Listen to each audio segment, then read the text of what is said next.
All right, down in the feature match area, we see Corey Burkhart on the top here. Grixis mid-range, Nicholas Odenheimer on the bottom, Boros Energy. Looks like Corey's won the draw. We got a fetch land to start for both players, which probably favors Corey, I would think. Yeah, I would think so. And honestly, another metric where these players are dead even at, they're probably both the nicest humans you could ever meet. You know, I mean, like, we saw Nicholas Odenheimer when I was commentating that top 4. Like, just something his opponent missed, and, you know, it was a classic, you've went too far, you can't take it back kind of thing. And Nicholas was like, no, don't worry about it. Absolutely not. Take it back. And this is in the top 4 of an event that means so much, you know, has so much on the line. That's the kind of character that Nicholas brings, and Corey's the exact same. So just love and respect both of these players. I couldn't agree more. So we see fetch land from Corey, a little surveil action. Tamio goes to the bin. And now we see a fetch from Nicholas. Going to get the elegant parlor going for a surveil of his own. Nicholas was actually in the mystery booster seal that I played yesterday too. Oh, really? So he knows how to have fun too. Absolutely. Heard you got that Oracle to put some Power 9 into your deck, huh? That's like the most fun card you can possibly have. I may have cast the Time Walker for you yesterday. Oh, God. Wow. All right. So we see turn 2 for Nicholas here. Definitely a different pacing than matches that you and I have seen so far on camera, where we've seen Boros against these combo decks. This is vastly different, right? Yeah, I think the amount of turns we're going to see in this match is equal to the 2 rounds that we've cast so far in total. As one of the rounds, it was a total of 4 turns. Ooh, man. So Voice of Victory, the play for Nicholas, and kind of hard to answer with kill spells, but Corey has the answer. Spell Snare. Honestly, Spell Snare is incredible right now. It is a bit of a high variance card, and Corey is playing 3 in the main. But, you know, you play against Boros Energy, it's the best possible thing you can have. And then you play against, you know, let's say Amulet, for instance, and it's the worst possible card. But when it's good, it is so, so very good. And in this matchup, it's amazing. Yeah, a lot of good twos in the format also. You know, in other matchups, Psychic Frog being a big one as well. So yeah. Goyro's Vengeance. So that's great for Corey. Land pass, of course, as Corey's going to be want to do for a lot of these games. Back over Nicholas's way, we see a Goblin Bombardment. Oh, you know, wouldn't it be nice to have Spell Snare again? Yeah, it really would. Bolt Snap Bolt is so 5 years ago. Spell Snare, Spell Snare, Snap Spell Snare is the way it's at now. A little hard to say. That was hard to say. Hard to say. Yeah. All right, so Snappy gets in. We're seeing again the pressure that Snapcaster Mage can provide. Back over Nicholas's way, and we see an Ajani on the stack. All right, so it's going to resolve, and we're going to see a Flame of Anor to take the Ajani out before the cat comes into play and draw 2 cards with the Wizard in play. Great exchange. Yeah, amazing exchange. And, you know, Nicholas, if he would have had land 3, would have played it anyways, you know, beforehand, but still, that's technically the correct way to do it, just in case there was a land and maybe a Galvanic Discharge to flip it in response. All right, so we see another Flame of Anor. You know, 3 mana draw 2, kill a creature is pretty awesome. And Snappy's still getting in here. 5th land for Corey, passes back. And then Nicholas has got some work to do. Yeah, Corey's in his element right now. He probably has about 15 cards in hand, and he's cast, you know, a piece of interaction every single turn. And Nick being stuck on lands, not being able to leverage probably the most important card in the matchup, it's got to be Flage. You know, there is 2 Cling in Corey's list, and there's some other ways to interact with the graveyard in the post-board games like Nile Spellbomb, but game 1, I want to be flaging every single opportunity I can if I'm Nicholas. Yeah, it seems like the way to catch back up, because so far every card Corey has cast has not only killed something, but it's been card advantage almost all the way through. Snap, Snare, Double Flame. So see a discharge here from Nicholas. That Snapcaster has more than done its job. Yeah, let's get real. Flame of Anor is the new Cryptic Command of 2025. That's fair, yeah. Some modality there. Yeah, there we go. All right, so that tiny little energy dice. Yeah, thank you, Nicholas. So 2 energy for Nicholas. Still only 2 lands. And here's that Cling to Dust you were talking about. Just going to cycle for a card, get rid of a Goblin Bombardment. Yeah, now Nicholas's long-term game is completely shut down, as that can be escaped pretty easily. The only way you can kind of get it is like if Nicholas already has 4 mana in play, elegant parlors into the yard, and then immediately escapes Flage. But I mean, that's a dream. All right, land number 6 for Corey passes back. Corey still had a very healthy 17 life. Now it's 16. Here comes Guide of Souls, but that is it. Still no 3rd land, and the Snapcaster Mage train will continue. Okay. Not bad. Being able to Thraben Charm to not only get the Cling, counter this Flame of Anor, that was a big exchange. Nicholas had to have that right there, I feel. That's awesome. Yeah, so Yeah. Kling's gone, Flage back on the table, and let's buy some time here, too, forcing Corey to fire up a lightning bolt on this creature, which is good, but not the same as Snapcastering a Flame Manure, drawing a million cards, and so on. Absolutely. So Snappy's back in for another hit, and again, these Snapcaster decks, they do kind of get you dead. They tack. And here's a Frog to get him dead train going. Yeah, especially with Frogs. I mean, Frogs are the true win condition of this deck. I love not having to play cards like Murktide, anything like that. Like, this deck is just Frogs and answers. Even Snapcaster I count as an answer, even though it is a somewhat proactive threat. It's really Frogs and then kill everything you got. All right, so you see Voice of Victory again, forcing the action on Corey's side. It's a Stern Scolding? Yep. Stern Scolding. Fool of a Took. Sorry, Voice of Victory. So Voice has not been able to do the thing it is good at, is you play it, they can't kill spell it, they can throw them off tempo. So yeah. Both Voices answer cleanly. Here comes the Frog. Discard a card, put a counter, draw a card, deal 4 damage, and Corey firmly in the driver's seat. Yeah, Nicholas going to his 15th turn here and still not hitting land 3. I mean, oh, there we go. Right on time. Right on time. All right. Crack the fetch. Get a mountain.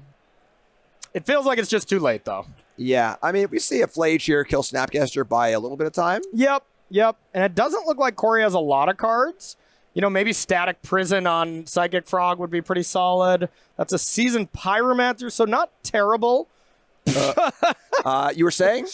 Game's over. That's what I'm saying. That game is over. A dominant performance there from Corey. Yeah. Absolute clinic from Corey. Just phenomenal on every street. Obviously, Nicholas missed some land drops there, too. Yeah. But I think it's really important, the first 5 turns, right? Yeah. Nicholas kind of has to get things going, and Corey just had answers lined up all the way through. Good stuff. It was really the Spell Snare, Snapcaster Spell Snare. Like, that is really, really the beautiful spot here.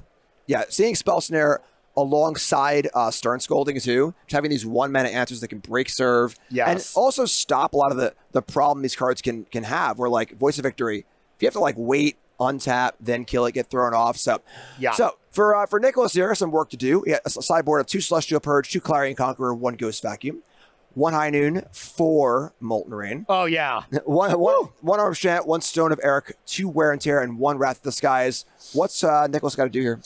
I think I would want to be bringing in Celestial Purge to deal with Frogs. I think it's that important. Maybe not.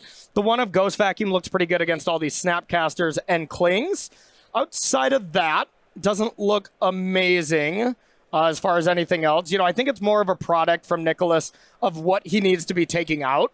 So like the Galvanic Discharges don't look amazing. I'd maybe want to be taking some of those out. And then bringing in a couple answers to Frog. Any Molten Rains? I don't think so. When you're on the play, you can think about it. I think that's like the flex sideboard slot where if you just have a couple more cards you want to take out, if Nicholas doesn't prioritize Galvanic Discharge that much, then maybe put him in, but definitely not on the draw. If Molten Rain is wrong, I don't want to be right. Yeah. Going over to Corey's side, we see a sideboard of 4 Consigned Memory, 1 Force Negation, 1 Harbinger of the Seas, 2 Kolaghan's Commands, 2 Spell Bombs, 2 Shielders Edict, 1 Snapcaster, and 2 Thoughtseize. What's Corey up to? Well, he's up to probably, a sin based on how he has played Grixis in the past. A Snapcaster in the board? I did stutter on that one a little bit. Yeah. I mean, that just seems like an actual crime. But Kolaghan's Commands look great to me. I think I want the Spell Bombs. I think Flage is the card in this matchup. Corey's so well suited to deal with all the early creatures with all these 1-mana efficient counter spells that if I'm Corey, I just want to control Flage. And the worst the Spell Bomb can be is a 2-mana cantrip, which isn't great, but it can clean up some cards. So that's all I'm considering. I think Corey's main deck is pretty well set up for this matchup. Oh, we're already going here. We're already in. So we got Ragavan versus Tamiyo, and on the play here we see Ragavan getting in with a discharge. And how about a little theft? Tamiyo's coming to play for this team now, as is Ocelot Pride. How often do you see Ragavan on 1 and then 3 1-drops on turn 2? I mean, that is doing it. Yeah, that is absolutely true. Now, wow. Tamiyo does have the flip text where it exiles and returns, right? So it would return to Corey's side in theory. I think that is correct. Yes, yeah. So watch that flip, but still, those clues are pretty nice. Yeah, Seasoned Pyromancer is not going to be cast for a while. Yeah, yes. So shot for Corey here, and Corey has some mopping up to do. Not quite the clean start of last game, playing from behind, which is going to be an interesting thing to see, contrasted to how clean last game was. That will be an interesting dynamic because Corey can force Nicholas to draw 2 cards with Flame of Anor. Wow. Yeah. That's fun. That would be spicy. Just like an end step, if you already have a wizard, you just go end step, Nicholas draws 2, you get a Tameo. But then if Nicholas were to draw like a Galvanic Discharge, then that play doesn't look so good, but it's cute. That is very cute. So it is very cute. Not so cute for Nicholas here is Orcish Bowmasters massacring his side of the board. Tameo gets in for 0, makes a clue. And here's the Bombardment to follow post-combat. Okay, that play is off the table because you can just sack Tameo in response now, but true. Still, cool. All right, so no actual power in play for Nicholas, so good cleanup from Corey. Back Corey's way. Bowmaster is just so good against these Boros decks, but we just don't see a lot of them because, well, outside of against Boros Energy, they're not amazing. And even against some Boros Energy decks, they're also not good, where they only hit Oscillate Pride. The way things have been shifting, Ragavans have been coming back into basically every Boros Energy deck, and that just makes the card so much better. Yeah, it's Ragavan, obviously a super swingy card. Yeah. If it can kill it easily, it's an issue, but yeah, Bowmaster does that. So we see a combat step, Lightning Bolt onto Tameo, going over to Corey's graveyard, so no clue for Nicholas. Ooh, did we not sack? Looks like maybe not. Because you could have just got rid of Bowmaster there. Yeah, okay. And here comes a Johnny. So Okay. I'd imagine Bowmaster would be gone one way or another here. This could be a counter spell. Oh, no, okay. Yep. All right, actual factual counter spells here. Gotta love it. And yeah, that is a big exchange. So it looks like the Tameo did not ping on the way out. Oh, and now Nicholas is going to want to sack that clue, and Bowmaster is going to trigger. That could be a huge misstep here, because what does Nicholas do? Not sack it now? Yeah, that's tough. And, hey, this is the price. This feed is not sped up. We are playing live, like they're just playing that fast.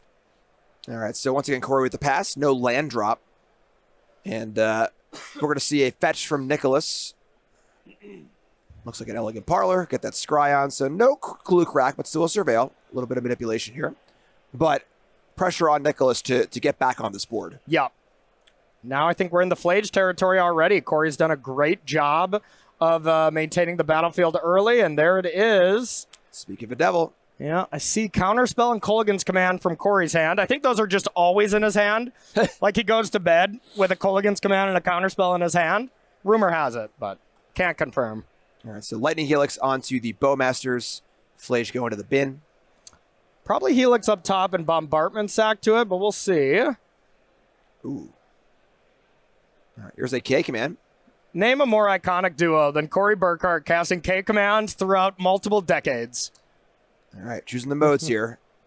Corey's chosen a few modes in his life. Yes. And unclear on the bombardment trigger or anything else. Man, Flame of Anor must have been like, Corey's like invitational card. It's just like K command of 2024, 2025. Yep. So Bowmaster's down. Flage is in the bin. Tameo to hand. Cling to us says goodbye, Flage. So as you were saying, one of the most important factors of the matchup. Looks pretty good for Corey. Here comes Tameo. And passes the turn. Going Nicholas' way. The clue is free now. No Bowmasters. But here's a Johnny. And fool of a Took. I'm guessing that is a Lord of the Rings reference? Yes. Okay. Thank you. You've seen Lord of the Rings. I have, but only right when the set came out. We got to change that. I know. I got to rewatch them all. Extended cuts. Oh, of course. The only way to do it. So, Tameo comes in, makes a clue. We see it's like a draw for Nicholas there, and untap and draw. And still no lands for Corey, but that means the hand's all spells. Yeah, that's true. So we'll watch the Lord of the Rings movies together, and then we'll also play all the Final Fantasies together to get you caught up. Do you got to spare, 1,000 hours? I'm not sure what takes longer. Good point. All right, so Voice of Victory coming down. And Snapcaster Mage. These whole amount of counterspells have looked so good. God. Corey's putting on a clinic against Boros here. This hasn't looked close at any point. Yeah, turn 2 of this game looked pretty good for Nicholas. Yeah. That was about it. That is pretty much it. But now, I mean, geez, like these clues to refuel. Corey had the ability to flip Tamio if he wanted here, just not worth it. Ragavan. Surely this will work. A little dashing action here. Are we dashing? I mean, are we casting? I think we're dashing. Yep. Yep. Or floating a white. You know, it's up to Nicholas. That's true. Options are abound. So Corey going to crack a fetch. And another actual factual counterspell. Yep. And Nicholas is fully hell-bent here. So, man, just looking incredible for Corey. And, you know, that's the thing. We've seen Corey on camera play against Boros a lot. You said you saw him play off camera. It looks a lot different if he played against 4 amulet decks, you know? Yeah, absolutely. I mean, but the thing is, there's a lot of play in Corey's deck, too. Yeah. You know, counterspell, Snapcaster Mage, and stuff, too. So, kind of cool to see, you know, kind of riding that middle part of the metagame, but looking good on both sides. Yeah, absolutely. All right, so Corey's having some lands here. Nicholas keeping cool in the face of a pretty tough situation. Yeah, or he's just thinking, hey, well, at least I already locked up day 2. That's true. I did joke with him on Twitter. He drove 18 hours to get here. Oh, my God. From Florida, I'm pretty sure. So I said, you know what? If you win a second spotlight in a row, you are like required to fly first class to the next spotlight. So he was just saying right before this last round, he's like, I'm gonna book my flight early. maybe I cursed him. We'll see. I'm gonna blame you also. Okay, good. All right, so Tamio's flipped now. Power of Planeswalkers in play. And it looks like Nicholas is just passing a turn back, unfortunately. And set fetch for Corey. And Corey's entering the I'm feeling good phase. You know, yeah. I got my Snapcaster Mage, my cards in hand, my Planeswalker. He entered that phase when he got to submit Grixis today. Let's get real. That is true. Thing is, Corey always has a smile on his face. That is true. So, just a happy-go-lucky guy. He is a happy fella. All right, so Tammy goes to the bin off the Surveil. I like that he's got a healthy hand these days. At a Pro Tour not too long ago, he broke his thumb and still maintained a solid record at the Pro Tour. You know, still did well at the RC. You know, took second next to Jesse Robkin, and now he's healed up. Gotta love it. Yeah, rocking and rolling here, returning counterspell with Tamio, playing Nile Spellbomb, covering all the bases. You know, you were saying Flade is like the one way out here, right? Spellbomb covers that. Good sideboarding too, right? Being very aware of what's important in the matchup. Yeah, totally agree with you. And yeah, his deck just looks phenomenal. You see like subtleties and force negations. Those are probably the only cards I wouldn't want. And you see 2 Kolaghan's Commands and 2 Nile Spellbombs. Seems like an easy in and out for him. All right, here comes Snappy. Here comes Tamio for another clue. And just chipping in. I like seeing a control deck that attacks, you know? Me too. I mean, even the other control decks we see, Dimir control that plays some Murktide, some Frogs, those are solid. There isn't too many just like control decks. We saw, Joe Lissette a little earlier on Azorius control. That's about it. There's really no other ones right now. Modern being a very proactive format, right? Cards are just too difficult to deal with right now, and the metagame is just so wide. Control decks tend to be a lot better when the metagame's condensed. Like we saw 2 weeks ago with Chris Patello taking second with Azorius control. The metagame was very expected to be small because his prowess would be so big. That's when control decks can do well.